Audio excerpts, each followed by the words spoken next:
Jake Hollins had been fixing engines, chains, and bent steel in his small-town Texas garage for the last 20 years. Life hadn't been easy, the business barely. Made enough to cover bills, but he never turned down a repair, especially if it came from someone who couldn't afford to pay. His garage was a quiet place where dust and grease lived permanently under his nails, and compassion quietly echoed in his actions. Jake didn't chase riches. He chased function, fairness, and pride in honest work. That's why, on a hot Friday afternoon, he didn't hesitate when he saw the crying girl. The sun was melting into the horizon when Jake saw her. Maybe 9 years old, ponytail loose, one shoelace undone, sitting on the curb next to a crumpled purple bike. One handlebar was bent and the chain was completely off. Her knees were scraped raw and she wiped her cheeks with the back of her hand, trying to be tough. Jake walked over, crouched down, and said, "Hey, looks like your bike. Need some love? Want me to take a look?" The girl nodded silently. Jake gently lifted the bike, and she followed him into his cluttered but warm garage. He pulled out a clean rag, gave her a bottle of cold water, and motioned toward her faded milk crate. "That's the VIP seat," he said with a wink. The girl cracked a shy smile. Jake got to work, spinning the back wheel, straightening the handlebar, and cleaning off dirt that had jammed into the gears. "What's your name?" he asked. "Lila," she replied softly. "Well, Lila, you've got yourself a strong little bike here. Just needed someone to believe in her again." Lila didn't say much, but she watched Jake like he was doing magic. In just under 30 minutes, the bike looked nearly new.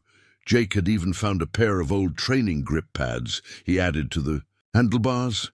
"Think she's ready to ride?" he asked. Lila nodded and jumped up to test it, pedaling up and down the sidewalk. The look on her face said everything. It wasn't just a bike, it was her freedom, her adventure, and Jake had just returned it to her. Moments later, a dusty blue sedan pulled up, and a woman stepped out, face strained with worry until she saw her daughter riding again, grinning wide. The woman rushed to Lila, held her tightly, then looked at Jake. "You fixed it? Thank you. Thank you so much.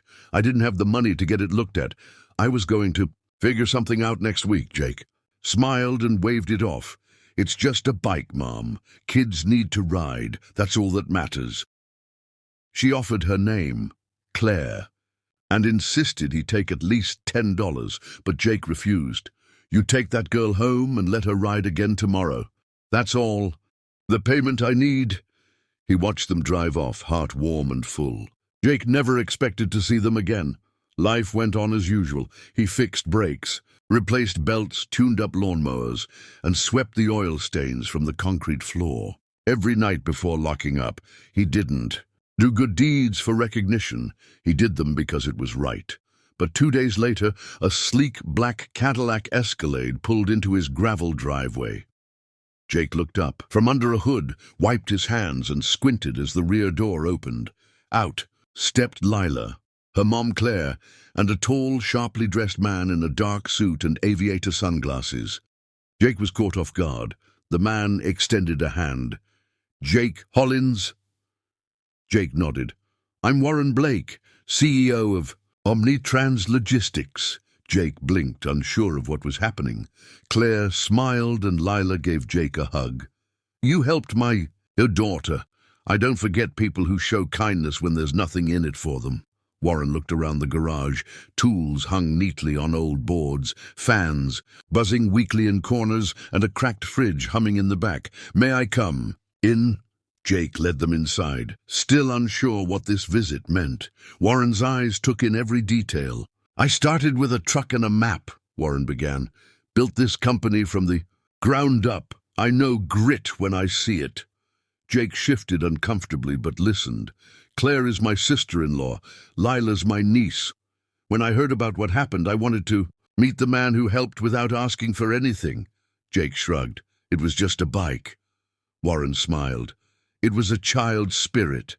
That matters more. I want to offer you a business partnership, exclusive maintenance for our regional fleet starting here." Jake stared at him, stunned. I fix bikes and lawnmowers, not fleets." Warren laughed gently. You fix with care, and that's rarer than skill. I'll provide training, tools, and coverage. What I need is someone I can trust, and that's clearly you. Jake didn't know what to say. He'd never been offered anything close to this. You'd let me stay in this shop? Jake asked. Absolutely. We'll refurbish it, hire help, and keep it yours. Community-based service. You'll be the model. Lila clung to Jake's arm and said, You made my bike better than before. I told Uncle Warren you're like a hero mechanic. Jake finally let a smile break across his face. Jake took a day to think it over. He walked the shop's perimeter, remembering his father's hands teaching him to use a socket wrench. He stared at old Polaroids taped to the wall, smiled at the radio that only played classic rock, and thought about how many people he'd helped here. The idea of change scared him, but the idea of reaching more people gave him hope. The next day, he called Warren and said, I'm in.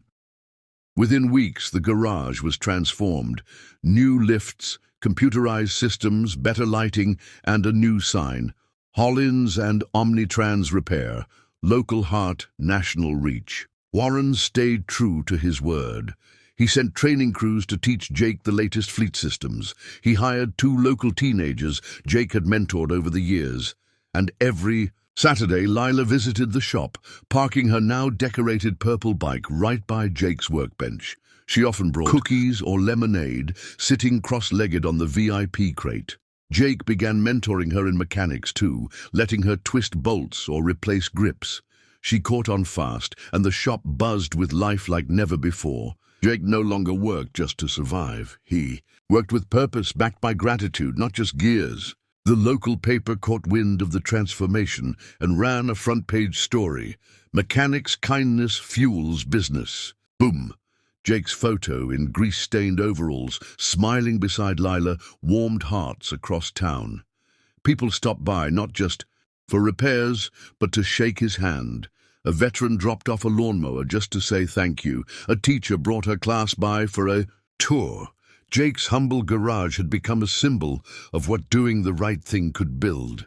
He still never charged kids for bike repairs. Some things are meant to be free, he'd say, like dignity and childhood. One day, Warren invited Jake to Omnitrans headquarters for a quarterly strategy meeting. Jake wore his best jeans and a button-down shirt. When he walked into the towering glass building, he felt nervous but proud.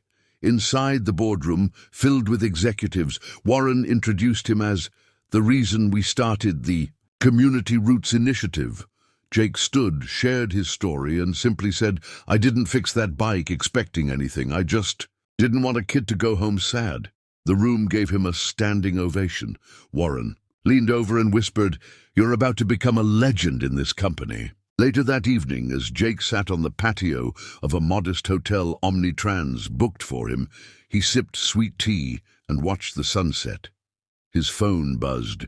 It was a message from Lila with a photo of her bike and a new sign she'd made for her garage. At home, Lila's bike fixing inspired by Mr. Jake. Jake chuckled and texted back, Looks like I've got competition.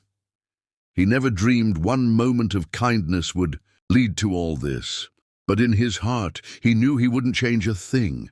It wasn't about luck, it was about doing what's right when no one's looking. Jake adjusted to the changes quickly but humbly. His old garage, now equipped with digital diagnostics, a sleek waiting area, and automated lifts, still carried the same honest spirit it always had. He made sure of it. Every new hire learned the same rule. We fix with care, not speed. Respect every customer. He trained mechanics not just in tools, but in heart. People came from nearby counties, bringing their company vans, delivery trucks, even wheelchairs. Jake made sure every job, big or small, got the same dedication. Omnitrans funded it, but the soul of the shop remained entirely Jake's. Leela's presence became part of the shop's rhythm. She arrived after school, sometimes doing homework beside Jake's workbench, other times asking to learn how spark plugs worked or why brakes needed bleeding. Jake explained patiently, often using metaphors and drawings. She took notes like an apprentice. Her bond with Jake deepened, rooted in that first act of kindness. Claire noticed too. She once told Jake, "You fixed her more than the bike that day. You gave her something to believe in." Jake smiled and replied, "She gave me something to believe in too." And he meant it deeply. Months passed, and Omnitrans rolled out their Community Roots initiative. Nationwide, Jake's garage was the model. Photos of him and Lila hung in offices. Across the country, captioned, "Kindness builds stronger roads." Jake received dozens of letters from aspiring mechanics and struggling small-town repairmen, asking how he did it. He responded to each one personally, offering advice. The encouragement and his signature phrase, "Fix it with care." One day, a letter arrived from a school in Detroit asking Jake to visit and speak to their shop class. He'd never left Texas in his life, but something told him to go. He flew out with Warren's team, nervous but curious. The class greeted him like a hero. Jake stood before them, hands in his pockets, and told the story of Lila's bike. He shared how small moments become big ones, and how being decent costs nothing but means everything. Students clapped. One teacher cried. Jake left with a full heart, realizing his story had legs beyond his town. When he returned home, he started offering free weekend workshops for local teens. Tools clanked, motors revved, and laughter filled the garage as Jake passed on the trade with honesty and pride. Then came the unexpected twist. One evening, Lila didn't show up. Claire called Jake, concerned. She had a headache and wanted to rest, she said. But the next day, Lila still didn't come. Claire took her to the doctor. Tests followed, then scans, then silence. When Jake visited the hospital, he found Claire sitting pale outside a door. "It's leukemia," she whispered. Jake's knees buckled. He couldn't believe it. The girl who had inspired an entire company was now facing the cruelest fight of all. He stepped inside, held Lila's hand, and saw the fear behind her brave little eyes. Jake became a constant at the hospital. He brought comic books, toy engine models, even tiny wrenches and bolts for her to tinker with. He decorated her IV pole with mechanic badges made from old shop patches. Claire often said, "You're not just helping her, you're helping me too." Jake worked mornings and spent evenings at the hospital. Word got out, and support poured in. The community held fundraisers. Omnitrans matched donations. A local painter even gifted a mural outside Jake's garage. Hope runs on kindness. Jake never stopped believing Lila would pull through even when the chemo made her fragile. One stormy night, Jake stood at the hospital window, watching rain streak the glass. Lila lay asleep, pale but peaceful. He whispered, "You beat this, kiddo. You got more bikes to ride." Claire walked in quietly and handed him a folder. "These are letters she wrote. One's for you." Jake opened it. Lila's handwriting wobbled but steady. "Mr. Jake, you made me feel like I mattered. I want to fix things like you do. If I get better, can I work your shop forever?" Jake wiped his eyes. "You already do, Lila. You already do." His voice cracked softly. After 3 months of treatment, a miracle happened. Lila's blood counts improved. Her doctors smiled again. By spring, she was in partial remission. Jake threw a party at the shop, complete with balloons, cupcakes, and a custom-made purple bike helmet that read, "Chief Mechanic Lila." She rode again, slower but determined, as the whole town clapped. Warren flew in with Claire's permission and offered Lila a scholarship. "Any trade school, any college, any dream. Because of you," he said. "Our company has heart, and that heart started right here." Jake looked around, overcome with quiet gratitude, and placed a hand on Lila's shoulder. A year later, the garage had doubled in staff. Jake now supervised a team of 12, including 2 young women Lila had personally mentored. Omnitrans brought in more national contracts, and Jake's humble repair shop became one of the most trusted service centers in the state. But every Friday, Jake still set aside time for Lila Hour when she'd visit after school, grab a milkshake from across the E. Street and talk shop. Her hair was longer now, her cheeks fuller, and her laugh had returned. She wasn't just surviving, she was thriving, thanks in part to the man who never gave up. Jake eventually received the American Community Builder Award in Washington, D.C. He gave a short, humble speech. "I fixed a kid's bike because it was the right thing to do. That led to everything else. Don't wait for reward, do what's right. Even when no one's watching. You never know who's watching anyway." The audience stood to applaud. Claire and Lila, watching from the front row, had tears in their eyes. Warren later told Jake, "You didn't just fix a bike, Jake. You set this company's moral compass." Jake simply nodded and smiled. He didn't need awards. He needed truth. In time, Jake wrote a book, Grease, Grit and Grace, The Garage That Changed Lives. It told his story honestly. The struggles, the doubts, the kindness, and the girl who changed his world. It became a bestseller in small towns, shop classes, and entrepreneur circles. Teachers used it in character education. Mechanics gave it to apprentices.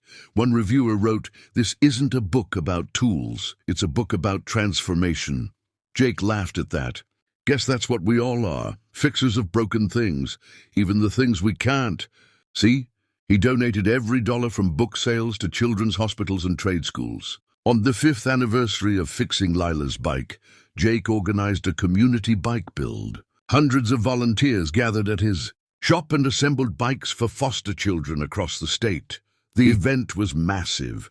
Food trucks, music, kids laughing, wheels spinning. Lila, now 13, stood on stage and said, "I was just a kid with a broken bike." He didn't see a problem. He saw a solution. "Mr. Jake, you didn't just fix me. You gave me the tools to keep moving forward." The crowd erupted in cheers, Jake wiping his eyes. With a rag as usual, only nodded. Today, Jake's garage remains open 6 days a week. A plaque on the wall reads, "What you fix might be more than metal." His legacy isn't in chrome or gears. It's in people, in moments, in kindness rippling outward like waves from a single stone. New kids come in with squeaky bikes and nervous parents. Jake still charges little or nothing. "This one's on the house," he says with a grin, handing over a bike that rides smoother than ever. Somewhere nearby, Lila watches, notebook in hand, ready to follow in his footsteps. She already knows how. She learned from the best.